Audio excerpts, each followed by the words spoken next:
सिकंदर महान बहुत बड़ा सम्राट थे और मैसेडोनिया के राजा थे। वो लगभग आधी पृथ्वी पर उनका वो जीत चुके थे।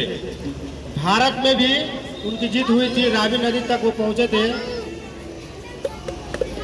एक बार सिकंदर को बीमारी हो गया। बीमारी होने के बाद उनका जो वैद्य था वो आया।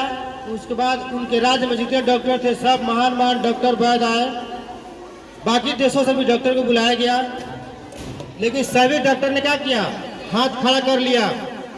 सबने कहा कि इस बीमारी का कोई इलाज मेरे पास नहीं है। सिकंदर सोचने लगा कि भाई इतनी बड़ी दुनिया है और मात्र 32 वर्ष की उम्र में मैंने आधी दुनिया को जीत चुका और बहुत काफी धन दौलत कमाया, मान सम्मान कमाया, शोहरत कमाया। लेकिन जब हमको बीमारी हो गया तो दुनिया के सारे डॉक्टरों ने हाथ खड़ा कर दिए और मेरी बीमारी को कोई ठीक नहीं कर पाया। सिकंदर अपने सेनापति को बुलाया और बोला कि एक काम करो, मेरे 3 इच्छाएं हैं। मेरे मरने के बाद मेरी 3 इच्छाओं को पूरा करना, क्योंकि अब जो बीमारी हो चुकी है और इसका जब कहीं इलाज नहीं है तो अंतिम सत्य यही है कि हमारा अब मृत्यु तय है। सेनापति पूछा क्या करना होगा। सिकंदर बोले कि सबसे पहली बात, जब मर जाएंगे तो हमको कंधा कोई नहीं देगा। जितने डॉक्टर होंगे सिर्फ डॉक्टर ही कंधा देंगे, बाकी लोग कंधा नहीं देगा। फिर सेनापति दूसरा सवाल पूछा। उसने कहा कि जहां हमको दफनाया जाएगा, जलाया जाएगा, जो भी होगा उसके धर्म के अनुसार, वहां तक जितना हमने सोना जवाहरात हीरे माणिक्य मोती जो भी चीजें रुपया पैसा हमने खरीद जीता है सबको वहां तक बिछा दिया जाए। तीसरा सवाल सेनापति पूछा तो बोला कि जब हमको कंधे पे ले जाया जाएगा कफन में लपेटकर, तो मेरे शरीर के अलावा मेरे दोनों हाथ साइड में निकाल दिए जाए बाहर। सेनापति बोला ठीक है।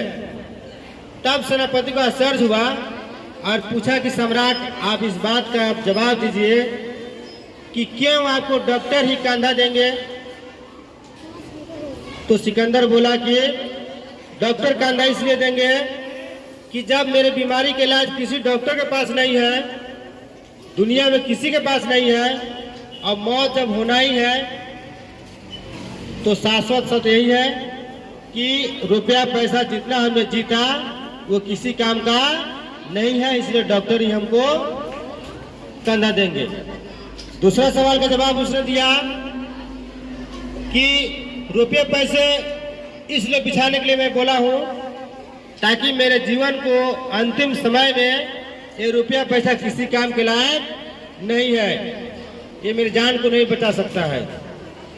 फिर तीसरे सवाल का जवाब उसने दिया कि हाथ खुला इसलिए मैंने बोला कि जब हम जन्म लिए तो खाली हाथ आए थे और अब मर रहे हैं, मर गए तो खाली हाथ मर गए, यानी कि इस दुनिया से लेकर हम कुछ नहीं जाएंगे। ठीक है।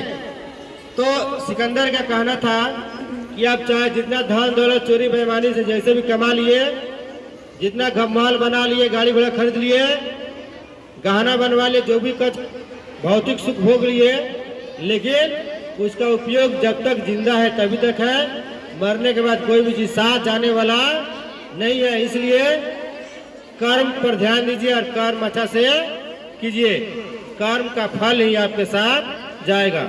ये जितने बड़े लोग थे, तुलसीदास थे, कबीरदास थे, सूरदास थे, महात्मा गांधी थे, राजेंद्र प्रसाद थे, ये सब बड़े बड़े लोग जो हुए, डॉक्टर भीमराव अम्बेडकर बाबा साहब थे, इन लोग को हम लोग याद क्यों करते हैं? काहे कि इनका कर्म अच्छा था तो हम लोग याद करते हैं, और जिसे कर्म अच्छा नहीं है उसको लोग तुरंत भुला देता है। चले, धन्यवाद।